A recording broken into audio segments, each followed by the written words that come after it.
안녕하십니까. 차이나는 오사부 오흥택입니다. 부캐로 차오라고 불러주십시오. 오늘 유튜브 방송 처음인데 많이 긴장되고 떨립니다. 앞으로 어떤 방송을 하게 될지는 많이 기대해 주시고요. 중식의 가장 꽃인 짜장면, 짬뽕, 탕수육 이렇게 3개의 종류의 메뉴가 있는데 그중에서 오늘은 짜장면 관련된 메뉴 2가지 정도 소개해 드릴 거고요. 계란볶음밥 소개해 드릴 예정입니다. 처음으로 만들어 드릴 메뉴는 유니짜장. 자, 시작하겠습니다. 제가 만든 오늘 유니짜장의 가장 핵심은 서브큐에서 만들어낸 볶음짜장 소스. 이거 같은 경우에는 일반적으로 가장 최적화된 레시피로 만들어서 누구나 집에서도 사용할 수 있게 만들어 놓은 제품이기 때문에 편하게 만드실 수 있고요. 또 여기 보시면은 냉동 중화생면이라고 있는데 기존에 사용하고 있는 냉장 생면이 아닌 냉동으로 만들어서 주정이 들어가지 않아서 쉰내가 나지 않습니다. 그래서 집에서 사용하실 때 드셔보시면은 기존의 생면과 많은 차이점을 느끼실 수 있을 겁니다. 자, 여기까지 재료 소개는 마쳤고요. 이제부터 조리를 시작해 보겠습니다.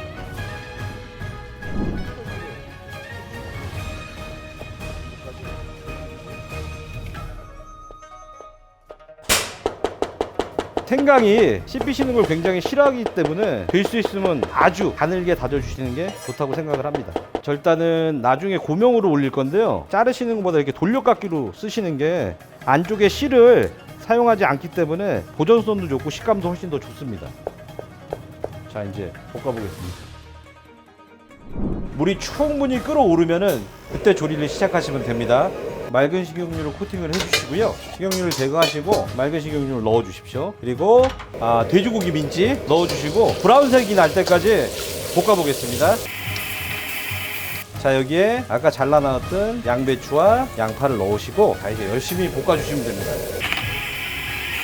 끝부분이 뭉그러질 때까지 볶아주시면 가장 최상의 식감과 맛을 낼 수가 있습니다. 자, 약간의 수분기가 보이기 시작하면 이때 불을 끄시고 준비된 볶음짜장 소스를 넣어줍니다. 자, 이 정도 볶아주신 후에 준비된 정제수를 넣어주시고 여기서 물이 한번 끓어오르게 되면은 준비된 물전분을 넣어주시고 농도를 맞춰주시면 됩니다. 돌려주시고 잘 저어주십시오.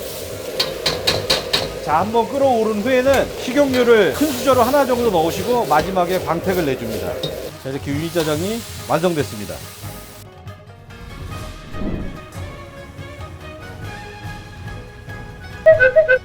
그냥 짜장면이랑 비슷해 보이는데 왜 이름이 유니짜장이에요? 유니짜장이라 하면은 중국 내에선 로니, 로라는 뜻이 중국어로는 6이라는 뜻이고요. 니라는 건 다시다는 뜻으로 유니짜장만 특이하게 다진 고기에 작게 자른 양파 아니면 양배추를 넣고 만든 메뉴이기 때문에 노니라는 표현을 해서 유니짜장이 우리나라식 발음으로 변한 거고요. 우리나라에 보시면 뭐 옛날 짜장 같은 경우에 보시면은 감자나 양파들을 굉장히 크게 잘라갖고 옛날부터 먹었던 그런 짜장면도 있고, 그리고 간짜장 같은 경우에는 뭐 물을 안 넣고 짜장만 볶아서 신선하게 먹을 수 있는 것도 있고, 요즘 보니까 유니짜장이 굉장히 대세더라고요. 맛있는 이유는 딴 게 아닙니까? 면과 소스가 잘 어우러지기 때문에, 그래서 유니짜장이 요즘에 굉장히 선풍적인 인기를 끌고 있는 것 같습니다. 자, 두 번째 레시피 베이징 짜장면. 우리나라 짜장면과는 좀 다르게 춘장을 이용하는 게 아니라 황두장을 이용하고 있고요. 티엔미엔장이라고 한동성 지방 사람들이 많이 먹는 밀가루로 만든 장입니다. 북경오리를 만드실 때 그 소스를 많이 사용하는 장이거든요. 우리나라 어떻게 보면 고추장 같이 비벼 먹는 스타일이기 때문에 장의 양은 굉장히 적고 나머지 야채들은 채를 쳐서 같이 버무려 먹는 스타일로, 그래서 조금은 차이점이 있는 짜장면을 알려드리겠습니다.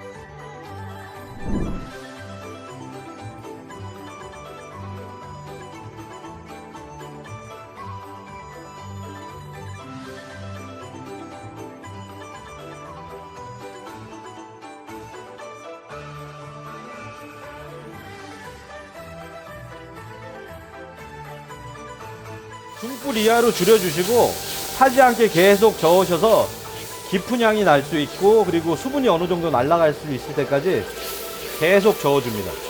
뭐 한 요 정도까지만 볶아주시면은 충분히 베이징 짜장면의 짜장은 완성이 됐습니다.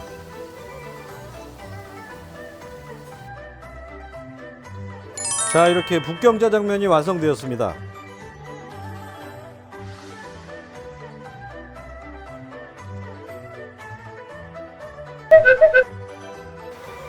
선생님 질문 있어요. 예, 말씀하십시오. 북경 짜장면이라면 일반 짜장면이랑 차이점이 있을까요? 아, 여러 가지가 있죠. 그러니까 일반적으로 국내에 사용하고 있는 짜장면 같은 경우에는 순장이란 장을 이용해서 볶는데, 중국의 베이징 짜장면 같은 경우에는 황두장 그리고 천면장이 들어가는 게 굉장히 큰 특징이고요. 우리나라 짜장면은 덮밥이라고 표현할 수 있으면은 북경 짜장면 같은 경우에는 비빔밥이라고 생각하시면 좋을 것 같습니다. 그리고 아까 음식을 만들 때 마조 기름을 넣지는 않았는데 이렇게 따로 후첨을 해서 드실 수도 있고, 면 자체도 우리나라 면보다는 조금 더 단단하고 쫄깃함보다는 툭툭 끊어지는 그런 차이점이 있습니다. 제가 짜장면이 궁중 음식이라는 이야기를 들은 적이 있는데 예, 예. 사실인가요? 예, 맞습니다. 그 서태후가 의화단 사건 때 국물 버리고 서안 쪽으로 피난을 갔었어요. 근데 그때 너무 힘들게 피난길에 올랐었는데 마침 피난길 중에 짜장면 집이 한 군데가 있었다고 합니다. 근데 그 짜장면을 너무 맛있게 먹고 나서 다시 환궁을 한 후에 그 짜장면집 주인을 불러다가 궁중 음식으로 만들었고요. 청나라 때 돼서는 고관 대작부터 시작해서 일반 서민들까지 널리 먹을 수 있게 문화가 생겼고, 그래서 중국 사람들이 생각하는 옛날 그 향수를 일으키는 음식 중에 하나가 라오베이징 짜장면이라고 오래된 북경식 짜장면, 이렇게 이름까지 지어져 있습니다.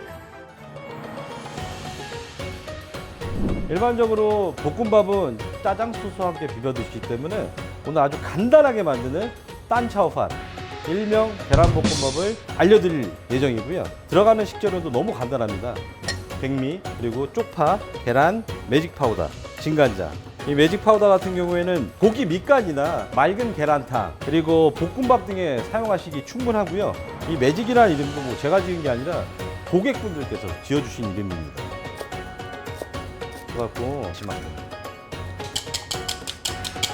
재료 준비는 끝났습니다. 가장 중요한 게, 보시면 볶음밥 만드실 때 식용유향 조절이 굉장히 힘드실 거예요. 근데 저는 식용유를 가득 넣고요, 온도를 약 80도에서 100도 사이로 올립니다. 푸른 계란을 집어넣고 돌려줍니다.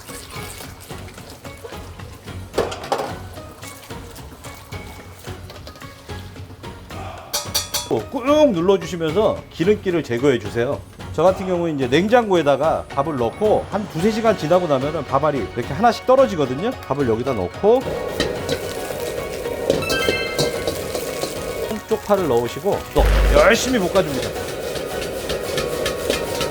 이렇게 되면 여기서 파향과 불향이 한꺼번에 같이 올라오거든요. 완성입니다. 자, 이렇게 계란볶음밥이 완성되었습니다. 제가 알려드린 계란볶음밥을 이용해서 볶음밥을 만드시면 가정에서도 아주 쉽게 정말 맛있는 중국 본토향의 볶음밥을 만드실 수가 있습니다. 사모님, 예, 볶음밥도 중국에서 시작되었나요?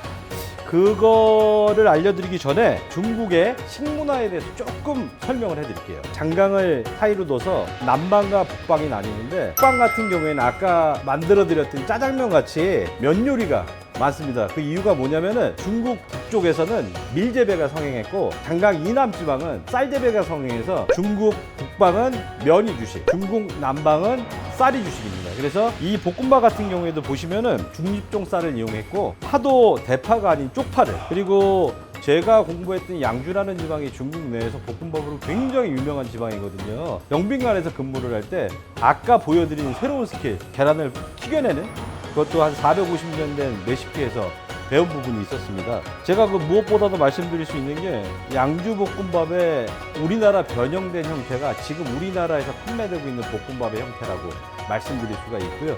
지금 이 중립종을 이용한 볶음밥 같은 경우에는 밥 공기에 담아서 엎어놔도 다시 촥 허물어내리는 모래같이 변합니다.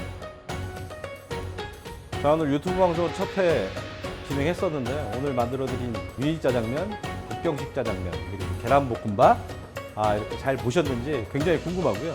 저희 삼양사에서 만들어낸 상품을 이용하시면 집에서도 충분히 편안하게 오늘 알려드린 그 메뉴들이 충분히 시험될 수 있으니까 추후에도 한번 사용해 보시기를 권장했습니다. 그리고 오늘 내용이 좋았으면 구독과 좋아요를 많이 눌러주십시오.